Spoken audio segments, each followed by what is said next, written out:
میرے بھائیوں اسلام آپ کو مال کمانے سے منع نہیں کرتا.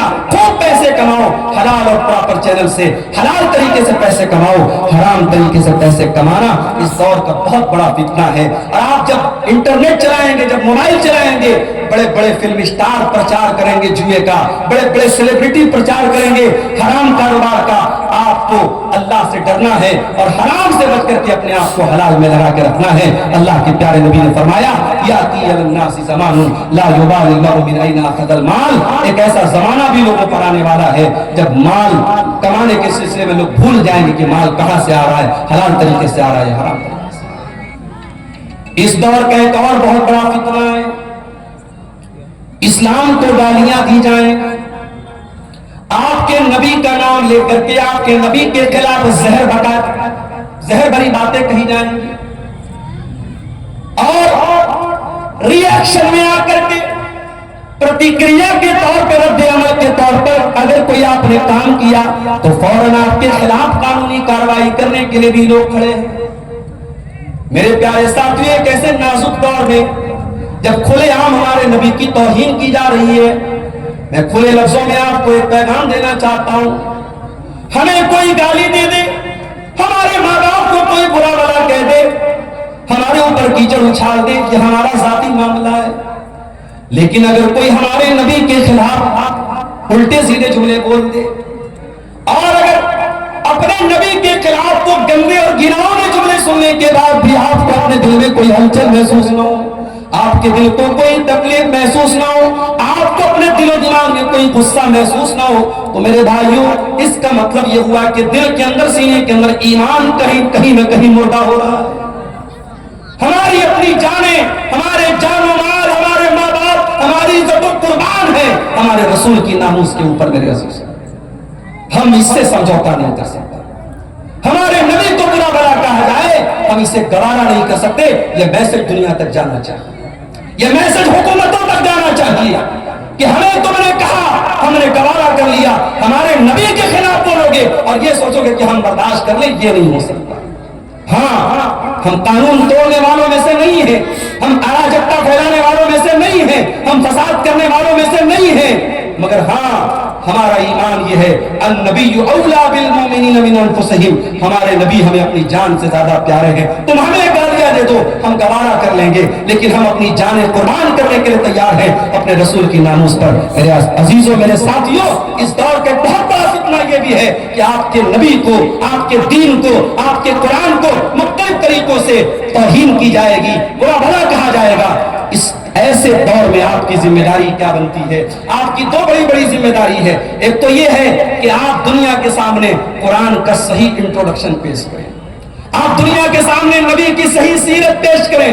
یہ نبی کو گالی بکنے والے, یہ قرآن کو جلانے والے, انہوں نے قرآن پڑھا ہوتا تو کبھی قرآن کو نہ جلایا ہوتا. میرے نبی کے خلاف زہر بکنے والوں نے اگر واقعی میں میرے نبی کی سیرت کو پڑھا ہوتا تو جیسے مہاتما گاندھی نے میرے نبی کی شان میں قصیدے پڑھے ہیں, جیسے دنیا کے بڑے بڑے لیڈروں نے میرے نبی کی شان میں قصیدے پڑھے ہیں, ان دشمنوں نے بھی پڑھے ہوتے. مسئلہ یہی ہے میرے بھائیوں, انہوں نے نبی کو پڑھا نہیں, انہوں نے نبی کو جانا نہیں, اور ہم نے کبھی نبی کی شان کو دنیا کے سامنے صحیح طریقے سے بیان نہیں کیا. ایک کام تو ہمیں یہ کرنا ہے, اسلام کو, قرآن کو, نبی کو انٹروڈیوس کرانا ہے, اور دوسرا کام یہ کرنا ہے کہ ایک قوم کی حیثیت سے, ایک کمیونٹی کی حیثیت سے ہمیں اپنے آپ کو اپنے نبی کے نقش قدم پہ چل کے دکھانا ہے. اپنے نبی کا کردار, آپ کاروبار بھی کریں, آپ بزنس بھی کریں, آپ نوکری بھی کریں, آپ دنیا کے کسی بھی کونے میں چلے جائیں, آپ کا رہن سہن, آپ کی بول چال, آپ کی گفتگو, آپ کا کیریکٹر یہ بتائے کہ محمد رسول اللہ کے ماننے والے ہیں, یہ اسلام کے ماننے والے ہیں.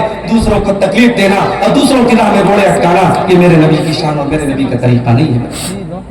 اس سے پہلے کہ میں بات آگے بڑھوں, ہمارے کچھ احباب بنارس سے آئے ہوئے ہیں.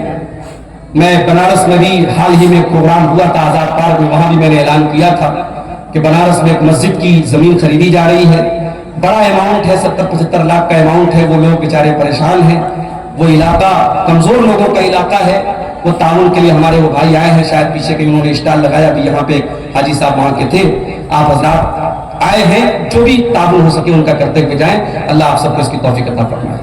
میرے عزیزوں, آج فتنوں کے اس دور میں ہماری ایک بہت بڑی ذمہ داری یہ بھی ہے کہ ہم اپنے بچوں کی اور اپنے خواتین کی اور اپنے گھر کی لڑکیوں کی ہم صحیح تربیت. واللہ آج سنڈے کو، اتوار کو، کسی بھی تہوار کے دن آپ جب بازاروں میں اور مارکیٹوں میں جب نکلتے ہیں اور کوئی مسلمان عورت، کوئی مسلمان لڑکی کسی مشرک کے ساتھ، کسی غیر مسلم کے ساتھ، کسی اسلام کے نہ ماننے والے کے ساتھ جب وہ غلط حرکتیں کرتے ہوئے یا رنگریاں کرتے ہوئے نظر آتی ہے میرے بھائیوں، تو خون کے آنسو رونے کو دل چاہتا ہے. غم و غصے کی ایک کیفیت ہو جاتی ہے کہ ہماری قوم کہاں پہنچ گئی. میرے بھائیوں، اسلامی تاریخ میں یہ دور کبھی نہیں دیکھا گیا. ہماری تاریخ تو بڑی روشن رہی ہے. صلاح الدین ایوبی کے فوجیوں کو یہودیوں کی لڑکیوں نے ننگے ہو کر اور اپنے جسم کو بے برہنہ کر کے انہیں خریدنے کی کوشش کی، انہیں اسلام سے برگشتہ کرنے کی کوشش کی، مگر صلاح الدین ایوبی کے جو فوجی تھے وہ تیار نہیں ہوئے. انہوں نے اسلام کو اور ایمان کا راستہ نہیں چھوڑا. ہماری تاریخ تو بڑے پاک دامن اور پاک باز لوگوں کی تاریخ رہی ہے میرے بھائی. ابھی شیخ جنید مکی صاحب نے واقعہ بیان کیا. حضرت مرثد رضی اللہ تعالیٰ عنہ صحابی رسول ہیں، جا رہے راستے میں اور ان کی دور جاہلیت کی ایک محبوبہ ہے جس سے دور جاہلیت میں ان کا تعلق تھا، کنیکشن تھا، ان سے ان کا ریلیشن شپ تھی. اس عورت نے ان کو دیکھا اور اپنے پاس بلانے کی کوشش کی، گناہ کی دعوت دینے کی کوشش کی. حضرت مرثد رضی اللہ تعالیٰ نے کہا نہیں، پہلے کی بات الگ تھی، اب میں اسلام لا چکا ہوں اور اسلام زناکاری سے روکتا ہے، بدکاری سے روکتا ہے. حضرت مرثد آگے بڑھے. میرے بھائیوں، صحابہ کرام نے گناہ کا موقع ملنے کے باوجود گناہ سے اپنے آپ کو بچا کے رکھا. آج ہماری قوم انسٹاگرام پر، فیس بک پر، سوشل میڈیا پر گناہ کے موقع تلاش کر رہی ہے، زنا کے موقع تلاش کر رہی ہے. آپ یقین جانیں، گھر سے سر سے پیر تک نقاب پہننے والی اور ہاتھوں میں دستانہ پہننے والی اور پیروں میں موزہ پہن کر کے نکلنے والی لڑکیاں بھی آج مظفر نگر کے ہوٹل میں ریڈ پڑا ہے، وہاں سے پکڑی گئی ہیں. اس کا مطلب یہ ہوا ہم نے نقاب تو پہنایا ہے، ہم نے پردہ تو کرایا ہے، مگر ہم نے تربیت نہیں کی ہے، ہم نے اللہ کا خوف اپنے بچوں کے اندر نہیں پیدا کیا ہے. اسی لیے اللہ کے نبی فرماتے ہیں وَأَعْقِبْهُمْ بِاللَّهِ، اپنے بچوں کے دل میں اللہ کا ڈر پیدا کرو. قرآن کہتا ہے قُوا أَنفُسَكُمْ وَأَهْلِيكُمْ نَارًا، اے ایمان والو اپنے آپ کو اور اپنے بچوں کو جہنم کی آگ سے بچاؤ. میرے بھائیوں، آپ رات میں تہجد پڑھ رہے ہیں، آپ پانچوں ٹائم کے نمازی ہیں، لیکن اگر آپ کے بیٹے، آپ کی بیٹیاں، آپ کا پورا گھرانہ اگر دین سے دور ہے، حیا سے دور ہے، غیرت سے دور ہے، تو میرے بھائیوں اللہ کے ہاں آپ کی گردن نہیں بچ پائے گی. اللہ پوچھے گا تو ایک باپ تھا، تو نے اپنی بیٹی کو کیوں نہیں روکا بے حیائی سے، اپنے بیٹے کو کیوں نہیں روکا بدکاری سے. باپ اور ماں کے کندھے پر بہت بڑی ذمہ داری ہے. فتنوں کے اس دور میں ایک ماں کو اپنی ذمہ داری محسوس کرنی پڑے گی، ایک باپ کو اپنی ذمہ داری محسوس کرنی پڑے گی. میرے عزیزوں، فتنوں کے اس دور میں ایک اور بہت بڑا فتنہ جو ہمارے نوجوانوں کو اپنی چپیٹ میں لے رہا ہے، اور وہ فتنہ کیا ہے؟ دین کے نام پر کوئی کچھ بھی کہے ہم اسے ماننے کو تیار ہو جاتے ہیں. پہلے یوٹیوب کا دور نہیں تھا، پہلے فیس بک کا دور نہیں تھا، تو لوگ علماء سے جڑے رہتے تھے، اپنے محلے کی مسجد کے امام صاحب سے پوچھتے تھے، ان کی تقریروں کو سنتے تھے. آج ہمارے پاس گوگل آ گیا، یوٹیوب آ گیا، اب ہمیں کسی عالم سے پوچھنے کی ضرورت نہیں ہے، ہم گوگل سے پوچھیں گے یہ حلال ہے کہ حرام ہے، یہ جائز ہے کہ ناجائز ہے. جب ہم نے انٹرنیٹ کو عالم بنا دیا، ہم نے گوگل اور یوٹیوب کو مفتی بنا دیا، ریزلٹ یہ نکلا، نتیجہ یہ نکلا کہ آج ہماری صفوں میں حدیث کا انکار کرنے والے بھی پیدا ہو گئے، ہماری صفوں میں عذاب قبر کا انکار کرنے والے بھی پیدا ہو گئے، ہماری صفوں میں اسی بہار کی سرزمین پہ دربھنگہ سے ایک انسان پیدا ہوا جس کا نام شکیل بن حنیف ہے. اس نے کہا کہ میں عیسیٰ علیہ السلام ہوں، میں وہ مہدی ہوں جس کی پیشن گوئی اللہ کے نبی نے کی ہے. اور اچھے خاصے پڑھے لکھے لوگ اس کے جھانسے میں آ گئے. ابھی میرے پاس بدوئی، بنارس سے تقریباً 50 کلومیٹر دور جگہ ہے بدوئی سے میرے پاس کال آیا، وہاں کے کئی نوجوان اس فتنے میں پڑ گئے. میرے عزیزوں، یہ اس دور کا بہت بڑا فتنہ ہے. اپنے علماء کو پہچانو، علماء ربانی کو پہچانو، قرآن و سنت بیان کرنے والے علماء کو پہچانو اور دین کو ان سے حاصل کرو. جاہلوں کو یہ حق نہ دو کہ وہ تمہیں فتوے بیان کریں.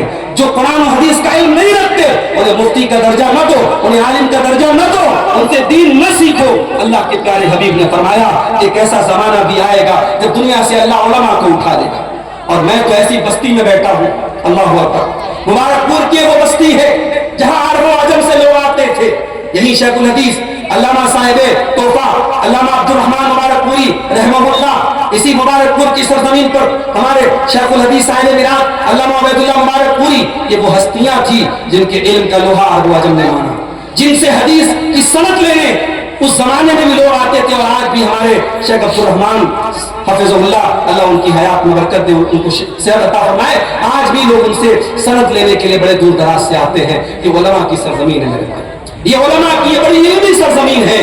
جب آپ ایک علمی سرزمین سے اور علماء کی سرزمین سے تعلق رکھتے ہیں تو آپ کی ذمہ داری زیادہ بڑی ہے، آپ کی ذمہ داری زیادہ بڑی ہے، آپ کی رسپانسبلٹی زیادہ بڑی ہے. یہ سال میں کوئی جلسہ کرا لینا، کوئی بھیڑ اکٹھا کر لینا، یہ کوئی بہت بڑا کمال نہیں ہے. آپ کی زندگی سے، آپ کے عادات و اقدار سے، آپ کی بول چال سے، آپ کے رہن سہن سے وہ علم، وہ تقویٰ، وہ دینداری جھلکنی چاہیے جو سرزمین مبارک پور کی خاصیت ہے. میرے عزیزوں، اللہ کے نبی نے فرمایا جب علماء دنیا سے چلے جائیں گے لوگ جاہلوں کو اپنا سردار بنا لیں گے، اور جب جاہلوں کو سردار بنا لیں گے تو کیا ہوگا؟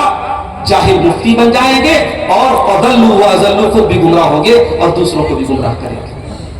ایک اور بات بیان کر کے بات ختم کروں گا. یہ فتنوں کا دور ہے میرے بھائی، اور فتنوں کے اس دور میں ایک بہت بڑی مضبوط چیز ہمارے پاس موجود ہے، اللہ کی کتاب قرآن مجید. کبھی غور کرنا کہ آخری بار آپ نے قرآن کو کب پڑھا؟ میرے نوجوانوں، اپنے یوٹیوب کی ذرا ہسٹری اٹھا کے دیکھو کہ آخری بار آپ نے قرآن کب سنا تھا.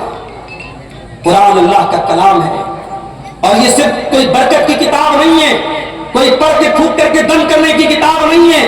یہ قرآن شفا ہے دلوں کی، یہ قرآن ہدایت کی کتاب ہے. یہ قرآن آپ اس قرآن کو قاعدے سے ترجمہ اور معنی اور مطلب کے ساتھ پڑھیں، واللہ العظیم آپ کے دل سے مال کی محبت کم ہو جائے گی، آپ کے دل سے دنیا کی محبت کم ہو جائے گی، آپ کے دل میں اللہ کا ڈر اور اللہ کا خوف پیدا ہو جائے گا. مگر افسوس، موبائل 1 گھنٹے کے لیے ڈسچارج ہو جائے ہم بے چین ہو جاتے ہیں. واٹس ایپ پر ایک گھنٹے کے لیے نیٹ پیک بند ہو جائے، ریچارج ختم ہو جائے، ہم بے چین ہو جاتے ہیں کہ پتہ نہیں کس کا میسج آیا ہوگا، کس کی کال آئی ہوگی. یہ قرآن اللہ کی آخری کال ہے، یہ قرآن اللہ کا آخری پیغام ہے. اس قرآن کو ہم پڑھتے نہیں، اس قرآن پر غور نہیں کرتے. اور اللہ قرآن میں کہتا ہے افلا یتدبرون القرآن ام علی قلوب اقفالها، کہ میرے بندو جب تم قرآن پر غور نہیں کرو گے اور قرآن پر تدبر نہیں کرو گے تو تمہارے دل لاک ہو جائیں گے، تمہارے دلوں پر تالے پڑ جائیں گے. اور آج ہمارے دلوں پر یقیناً تالے پڑ چکے ہیں میرے بھائیوں. یہ دل لاک ہو چکے ہیں، یہ دل پتھر ہو چکے ہیں، یہ دل سخت ہو چکے ہیں. قرآن کی آیتیں پڑھی جا رہی ہیں، 2 گھنٹہ تقریریں ہو رہی ہیں، رات میں تقریر سنی، صبح کو زندگی نارمل گزر رہی ہے، ہماری زندگی میں کوئی فرق نہیں آ رہا ہے. میرے بھائیوں، دل کے اس تالے کو کھولو، دل کی سختی کو دور کرو، قرآن سے اپنا ناطہ جوڑو. روزانہ جتنی بھی آپ کے اندر طاقت ہے 15 منٹ 10 منٹ آدھا گھنٹہ قرآن کی تلاوت کے لیے ٹائم نکالو. قرآن کی کوئی مستند اور آتھینٹک تفسیر خرید کر کے اس کا مطالعہ کرو، قرآن کو ٹائم دو. میں نے بعض لوگوں کو دیکھا کہ وہ اپنے بچوں کو لے کر کے، اپنی فیملی کو لے کر کے روزانہ گھر میں ایک آیت پڑھتے ہیں، اس کا ترجمہ پڑھتے ہیں، اس کی تفسیر پڑھتے ہیں، اور گھر والوں کے بیچ میں ایسا ماحول بناتے ہیں کہ ہم ڈیلی ایک آیت پڑھیں اور اس ایک آیت پر ہم عمل کریں. ہم نے بعض احباب کو ایسا کرتے دیکھا اور انہوں نے کہا کہ اس سے ہمیں اپنے گھر میں بڑی برکت محسوس ہوتی ہے. میرے بھائیوں، آج ہماری مسجدوں میں، اکثر مسجدوں میں، ہمارے اہل حدیثوں کی مسجدوں میں تو چلو الحمدللہ عورتوں کا انتظام ہے، ہمارے دوسرے مسلک کے بھائیوں کے ہاں عورتوں کا کوئی انتظام نہیں ہوتا ہے. اور مجھے بڑے افسوس کے ساتھ کہنا پڑتا ہے، اور مسلم پرسنل لا بورڈ بھی یہ کہہ رہی ہے، اور دوسرے مسلک کے بڑے بڑے علماء بھی کہہ رہے ہیں کہ اب عورتوں کا انتظام بھی مسجد میں ہونا چاہیے. پہلے کے دور کی بات الگ تھی، آج ہماری عورتوں کو گمراہ کرنے کے لیے، بھٹکانے کے لیے انسٹاگرام موجود ہے، فیس بک موجود ہے، سوشل میڈیا موجود ہے. انہیں دین سے جوڑنے کا کوئی پلیٹ فارم نہیں ہے. سال میں ایک گھنٹے کی 2 گھنٹے کی تقریر سے آپ کی عورتوں کی اصلاح نہیں ہوگی. اپنے گھروں میں ایسا ماحول پیدا کرو میرے بھائیوں، گھروں میں قرآن سنت کے دروس ہوں، گھروں میں قرآن و حدیث پڑھا جائے، آپ کے گھر کی عورتیں قرآن و حدیث کو سنیں، مسئلے مسائل کو جانیں، صحیح غلط کو جانیں. اس سے بھی انشاءاللہ گھر کے ماحول میں بہت فرق آئے گا۔ اللہ کے پیارے نبی فرماتے ہیں کہ اپنے گھر والوں کی تربیت کے لیے اگر لاٹھی بھی اٹھانا پڑے، وَلَا تَرْفَعْ عَصَاكَ عَنْهُمْ مَغْضَبًا، اگر مارنا بھی پڑے تو مارنے سے مت چوکو۔ بچوں سے پیار اپنی جگہ ہے، بچوں کی تربیت اپنی جگہ ہے، جہاں پیار کی جگہ ہے وہاں پیار ہونا چاہیے، جہاں مارنے کی جگہ ہے وہاں آپ سختی بھی کیجئے۔ میرے عزیزوں، فتنوں کے اس دور میں یہ چند ہماری ذمہ داریاں ہیں۔ آخر میں یہی کہوں گا، شروع میں جو بات میں نے کہی تھی کہ فتنوں کے اس دور میں ہمارے لیے راہ نجات یہی رسول اللہ کا دیا ہوا منہج اور طریقہ ہے میرے بھائی۔ وما آتاکم الرسول فخذوہ وما نہاکم عنہ فانتہوا، رسول جو دے دے لے لو اور رسول جس سے منع کرتے رک جاؤ۔ یہی پیغام آج کے اس اسٹیج کا ہے، اس پروگرام سے کوئی دوسرا پیغام نہیں، یہی پیغام ہے کہ اپنی زندگی کو اس ڈھرے پر گزارو، اس نہج پر گزارو کہ جو رسول دے دے اسے لے لو اور رسول جس سے منع کر دے اس سے رک جاؤ۔ اللہ ہم سب کو اس کی توفیق عطا فرمائے، رب العالمین ہم سب کو ہر قسم کے فتنوں سے ہم سب کی حفاظت فرمائے، آمین۔ وآخر دعوانا الحمدللہ رب العالمین، والسلام علیکم ورحمۃ اللہ وبرکاتہ۔